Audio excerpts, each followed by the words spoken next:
If Charlie Kirk couldn't, or any other white person can't check people in the black community, right?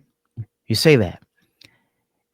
If they can't, and then there's an issue when black people, when Stephen A. Smith has something negative to say about a black woman's actions, not her, not who she is as a person, but her actions and the way she talks to people. If we can't hold each other accountable, then who can? Good morning, good evening, good afternoon, good night. I hope all is well. So, Stephen A. Smith. Now, I like Stephen A. Smith. Um, he went to a HBCU, just like myself. He graduated from an HBCU, just like myself. Um, and he worked his way to the top. You know, he worked his way to ESPN. He's one of the faces of ESPN, and I applaud him for that. I applaud him for that. You know, and coming from, you know, a school that many don't know, Winston Salem State. Um, you know, he worked his way to the big dogs. You know, he worked his way to the top. You know, he is again one of the faces on ESPN. And the one thing I like about him is that he speaks his mind. You know, he speaks his mind, and he doesn't hold back. He doesn't hold back, and for the most part, I like that he didn't apologize for who he is. He does. He doesn't apologize for who he is, you know, and he holds people accountable, you know, and I believe he also holds himself accountable. And this is why I am making this video, because I am truly shocked at what I saw about 2 days ago, in which Stephen A. Smith apologized for comments that he made about the behavior of Jasmine Crocket. And I'm going to say this. She is a beautiful woman. She is a woman who is intelligent. She is a strong woman, but her actions don't show, right? Her mouth doesn't show it, right? She will act ratchet at times, most of the times. The clips I've seen her in, she has act ratchet. You know, she has an attitude, a nasty attitude, and she has no problem using profanity uh, um, on in public, no matter who's recording. She claims to be a Christian woman, and Stephen A. Smith had some comments about her her actions and about her behavior that I did agree with. You Jasmine Crocket or somebody like that. Ladies, I respect. Intelligent women, no doubt. But how a Jasmine Crocket chooses to express herself, I'm like, is that going to help your district in Texas? Aren't you there to find a way to get stuff done as opposed to just being an impediment to what Trump wants? How much work goes into that? I'm just going to go off about Trump, cuss him out every chance I get, say the most derogatory, incendiary things imaginable, and that's my day's work. That ain't work. Work is saying, that's the man in power. I know what his agenda is. I'm not exactly in a position to stop him since the Republicans have the Senate and the House. But maybe if I'm willing to work with this man, I might get something out of it for my constituency. Because, like Joe Manchin said, he's there to represent, or was there for 15 years to represent, the people of West Virginia. She's supposed to be there to represent the people of Texas. I don't know. Maybe that just sounds ignorant because it's so simple. But it ain't that complicated. We make it complicated. There's nothing wrong with what he just said there. He's correct. How can you expect someone to listen to you or give you the time of day if you're speaking to them any old way, if you're calling them out their name, if you're uh, speaking ill about them?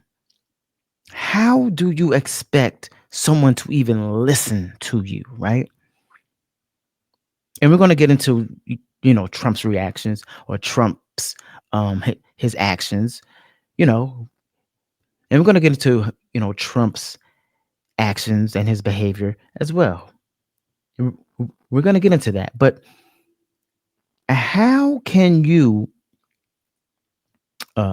expect change if you are going about it in a way that is disrespectful and ungodly, right? How?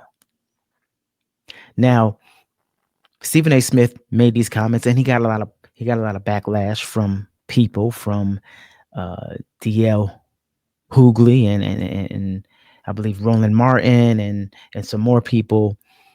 Um, I'm gonna say the black community. I'm gonna say that he got a lot of pushback for that,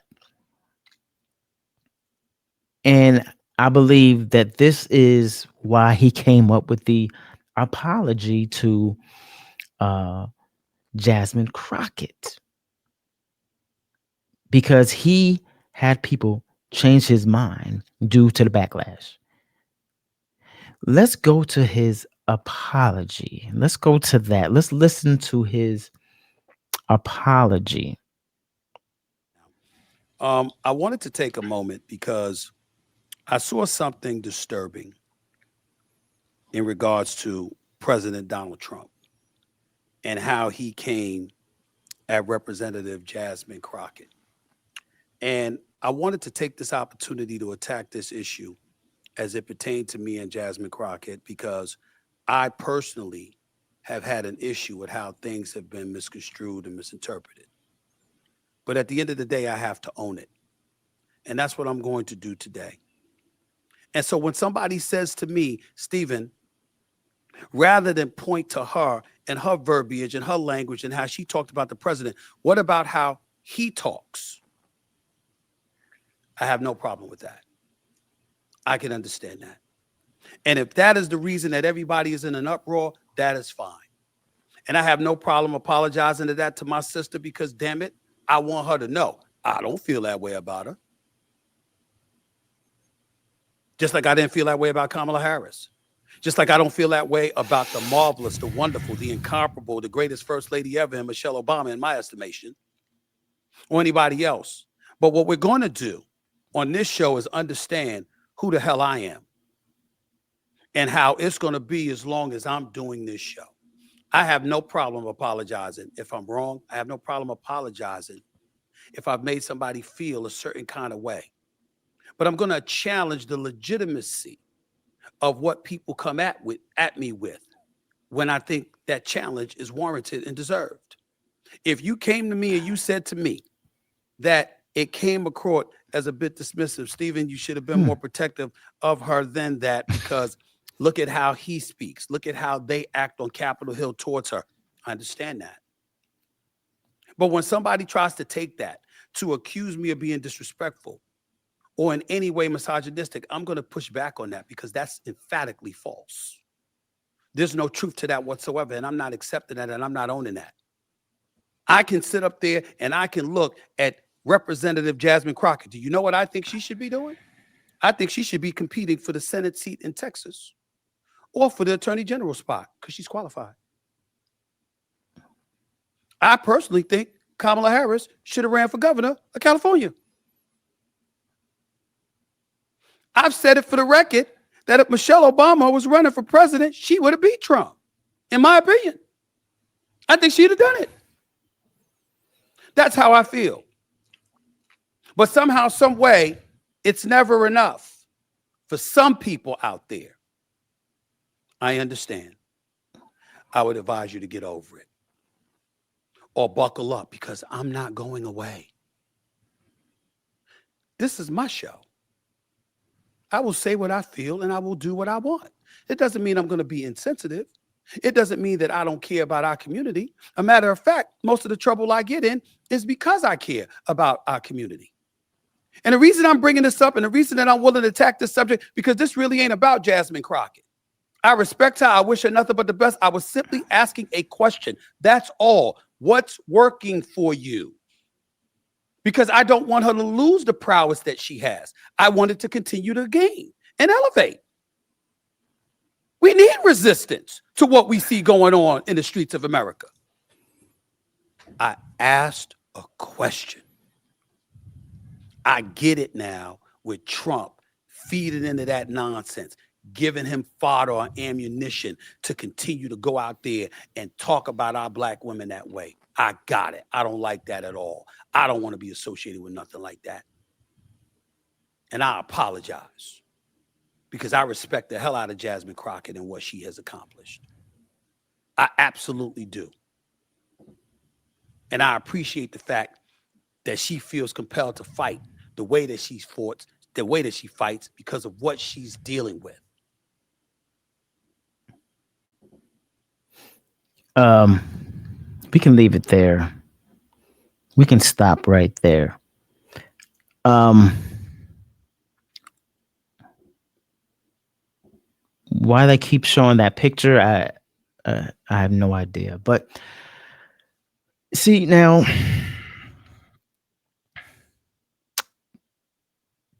my question is this: if Charlie Kirk couldn't, or any other white person can't check people in the black community, right?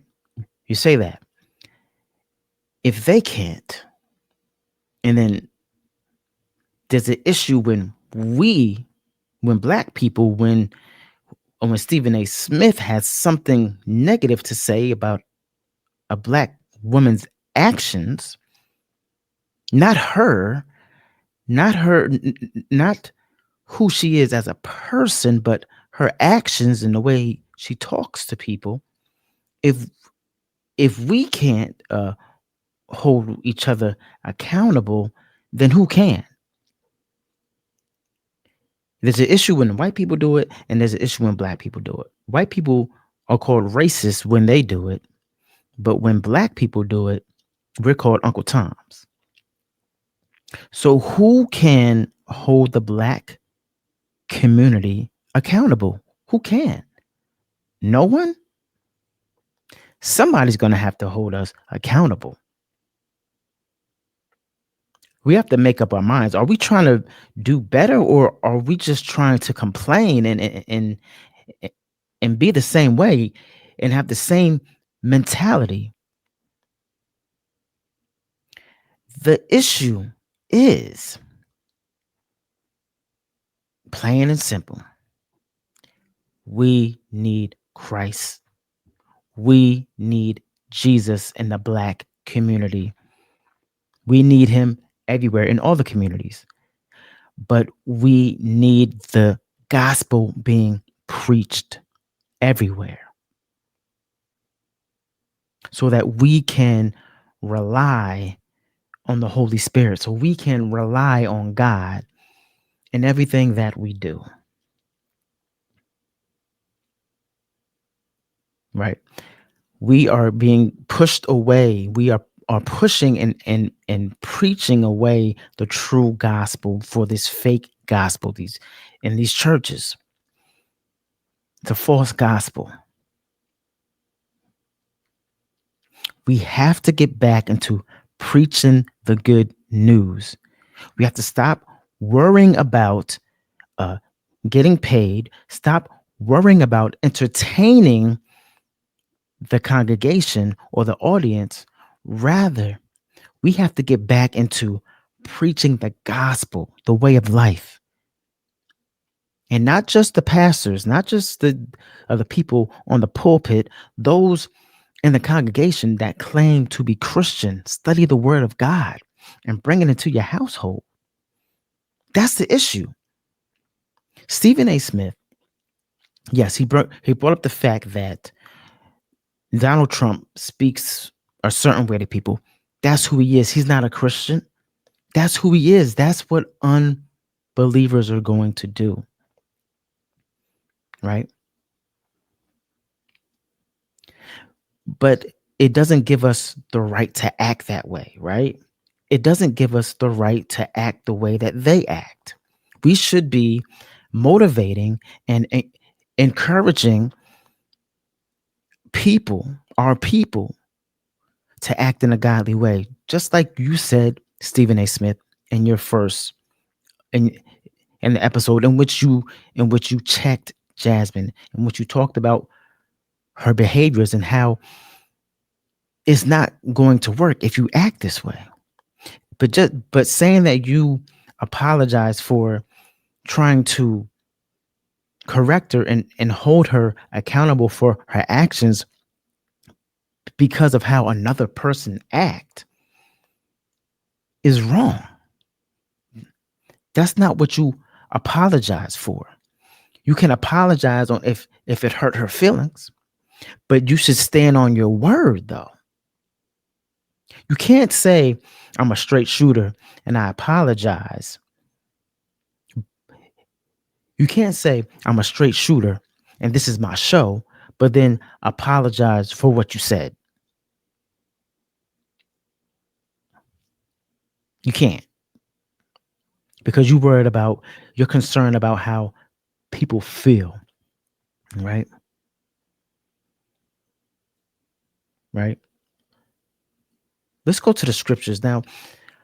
We are to treat others as we want to be treated. And I know it's hard because there are people that get on our nerves and there are people that we just want to cuss out, right? There are people that we just don't mind never seeing again, right?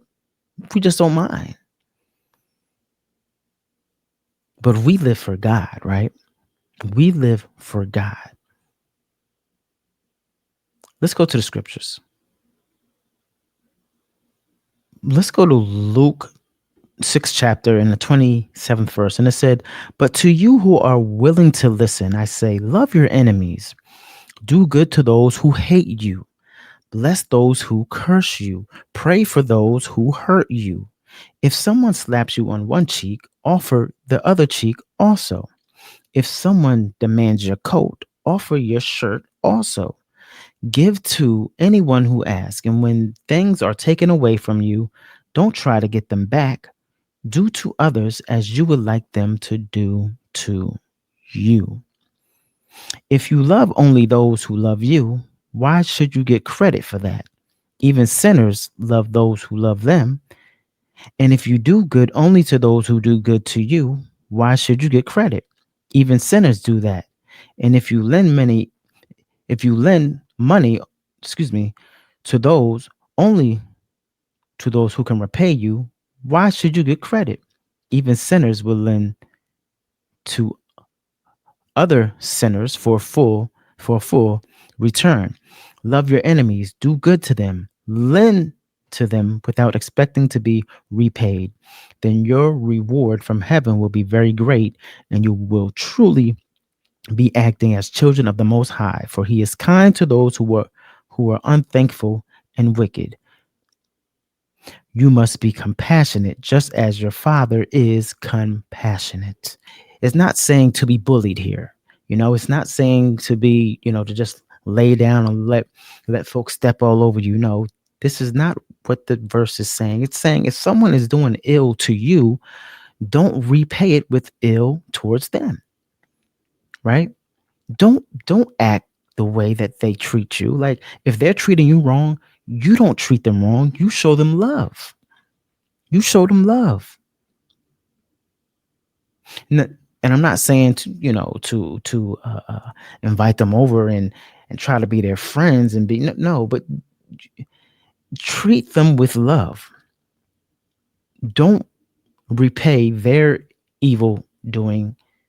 Don't repay evil doing for their evil doing. Like don't act the way that they're acting towards you. You treat them as you would want them to treat you, right?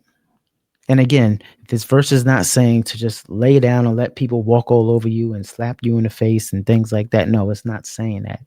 It's saying using godly wisdom, right? You, do unto others as you would want them to do unto you.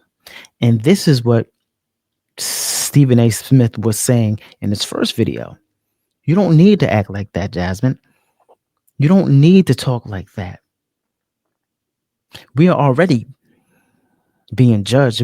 We already have the stereotypes of how we act and how we're ghetto and how we're hood and things like that. And we're just showing them, I guess they're right. And I'm not saying to live for other people, but I'm just saying, as Stephen A. Smith was saying, if you're going to try to get things done, I'm not saying to kiss his butt.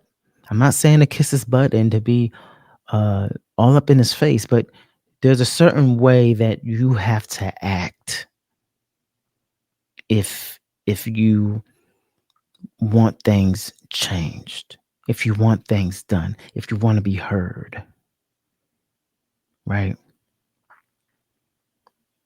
You know what I'm saying? A person can't. A person probably won't get the promotion if they're coming to work late, if they don't care about their work, if they're handing in the mediocre work, if they're not doing their job properly, if they're coming in with an attitude or thinking that they are owed this and they're owed that, right?